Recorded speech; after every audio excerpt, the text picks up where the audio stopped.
I happen to think that this week's video is really important for all of us, including myself, including moi, to make sure that we understand and we follow and we pay attention to as we are marketing and branding our businesses to the community, okay?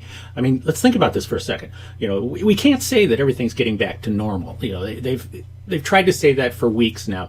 No, we are not back to normal. We're a long ways away from getting back to normal. And if they want to call this the new normal, well, okay, that's kind of yawn. But here's the thing, especially for those of us in the B2B world, that, we're trying to get the companies going. Some of you are doing a great job. You've pivoted really, really well. But a lot of us, are still trying to figure out, okay, now how do we connect with our customers? And, can we go visit them face to face? Do we have to do Zoom? Can we do telephone? How do we communicate with these people? And in the course of all of that, I think that we are forgetting that there are some important things that we have to hold on to and in the back of our minds all the time. Because job one is, remember, the purpose of marketing is to be on the mind of the prospect when the prospect is ready to buy. Do they think of you first? Do they think of you second? Do they think of you third when that lightning bolt comes out of the sky, strikes them in the head, and they go, oh, I need this, right? Do they think of you like that? The objective of being uncopyable is that you're the only choice that's in their head. But there are three things that we need to really keep in our heads as we are out there trying to do this communication with people. All right, three things. I want to share those with you right now, and you've got to remember how important all three of these are. The first one is we need our moose's attention. Now, when I say moose, I'm talking about our very specific target market. Not all the animals in the forest. We are talking about our moose. We need to be laser beam focused on our moose. And I'm not talking about awareness, okay? Because awareness, it's like saying, technically I am on somebody's list. But you know what? They don't have my attention. That is so important. In the beginning, we have to have their attention. This is the first thing that we have to accomplish with them. And we do this through providing useful and interesting content ahead of time. Content marketing. That's, we talked about that many, many times. We have to reach out, we make the connection, but in order for them to pay attention to us, we are not browbeating them with the white noise that is so often the types of communications and messaging that is going on out there. I mean, like, for example, this is CNN Breaking News. How many times do you think CNN has said something is breaking news? I think it's pretty much all the time. They say news 24/7. No, I think they say breaking news 24/7. And after a while, none of us are paying attention to the words breaking news. It used to be, if you heard, oh, breaking news, we got to go, oh my gosh, what's that? What? Let's go listen. You know what? You're breaking news. It doesn't mean anything to us. It's white noise. So if the information that you're sending out to people is like that, it's just white noise. No. So you want to be sending out content that is useful and interesting to them. And what does that mean? Well, it means that number two, you are establishing yourself. This is CNN Breaking News. I am a professional speaker.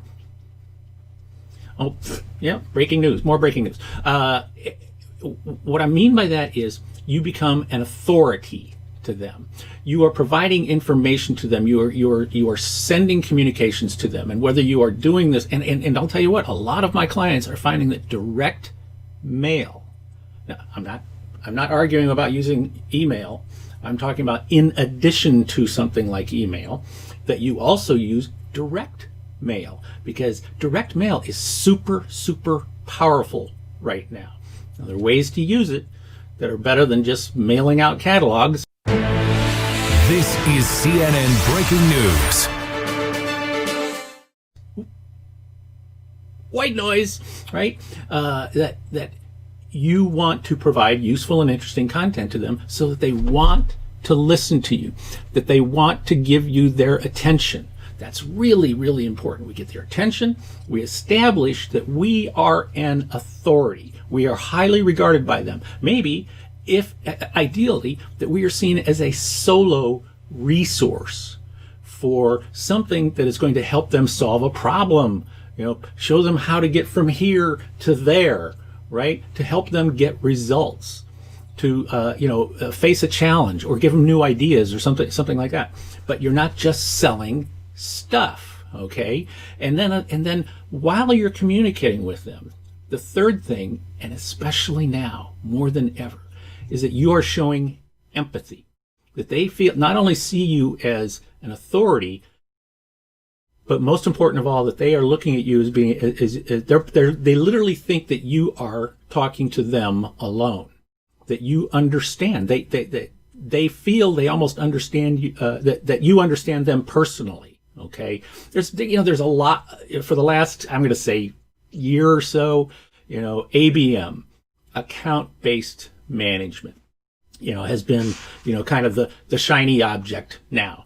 Well, account-based management has been around for years, just like content management has been around for years. They've all been around for years. It's just because of technology, you're able to use them a little bit differently and maybe even be a little bit more efficient and effective while you're using them. Account-based management essentially means that you are marketing to businesses. That's really what it means. And that you are picking out that the moose literally is a company. So I'm going to say that I'm going out into the forest and I'm looking for all the companies who fit the profile of my moose, right? Now, once we have identified them, account-based management means that we now start to focus on them specifically in our marketing messaging to them. Now, in that case, we might start thinking about avatars and the people that are, involved in decision making, because for the most part, you have to assume that there are typically a minimum of 3 buyers in a company. The first buyer is the decision maker. Okay. We all, even though somebody might say to you, they might say, oh, well, we have a committee, we have a buying team or something like that, which of course buying teams have been around for a long time. We've been focusing on them at many of my clients for many years now, but buying teams are what we're talking about.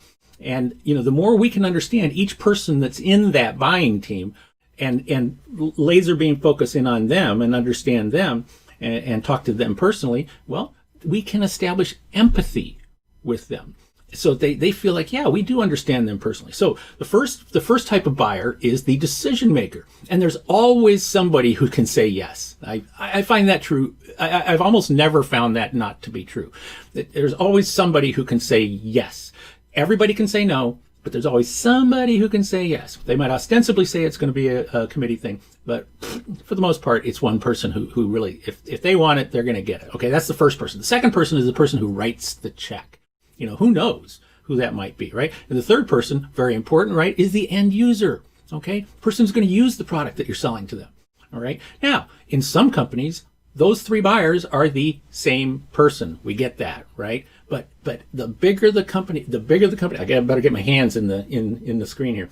The bigger the company gets, they are more likely to be 3 different people. And in some cases, many more cases these days, there are more than 3 that are involved. So once we've selected our account and we start to focus in on that account, we want to learn as much about them as possible so that we can have unique, personalized, empathetic communications with them.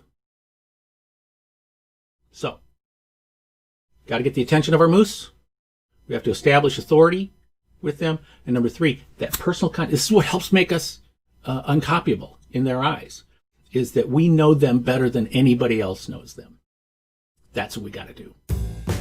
This is Steve Miller, better known as Kelly's Dad Marketing Gunslinger. Thanks again for joining me this week.